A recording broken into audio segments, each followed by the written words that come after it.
امیر ہونا ایک امتحان ہے. میں صاحب ثروت لوگوں سے کہتا ہوں یہ برائی نہیں ہے، ان کا اجر ہے.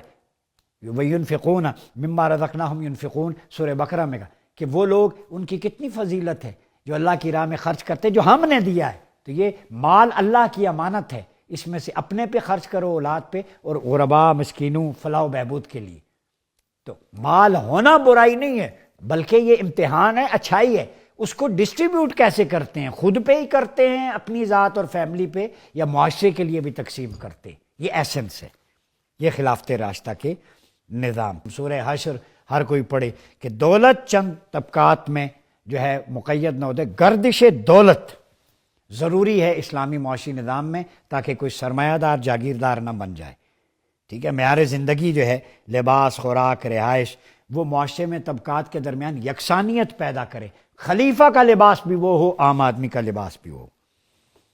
حضرت عمر نے بصرہ شہر کی تعمیر کے وقت پابندی لگائی کوئی شخص 3 کمروں سے زائد مکان نہ بنائے، اور یہ بھی ہدایت فرمائی کہ مکانوں کو بلند کرنے میں ایک دوسرے سے مقابلہ نہ کرو. مکانوں کی طوالت، بلندی، اس میں مقابلہ اس سے منع کیا گیا ہے.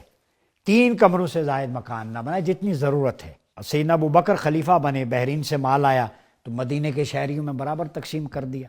لوگوں نے اعتراض کیا، کچھ فضیلت مرتبے والے، آپ نے سب کو برابر کر دیا ہے.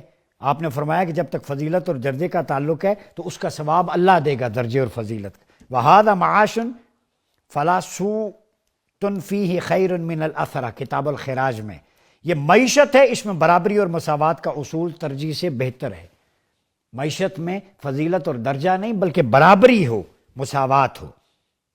تو پھر امام مہدی علیہ السلام، آپ صلی اللہ علیہ وسلم نے فرمایا آئیں گے، ظلم و جور ہوگا تو امام مہدی ظلم کا خاتمہ کر کے عدل سے بھر دیں گے. پھر فرمایا وَيُقْسِمُ الْمَالَ صِحَاحًا قَالَ لَهُ رَجُلٌ مَا صِحَاحًا قَالَ بِالسَّوِيَّةِ بَيْنَ النَّاسِ رواہ احمد و ابو یعلا مجموع زواج میں. آپ صلی اللہ علیہ وسلم نے فرمایا امام مہدی صحیح طریقے سے مساوات سے تقسیم کریں گے. ایک شخص نے پوچھا صحیح طریقہ کیا ہے؟ صحا.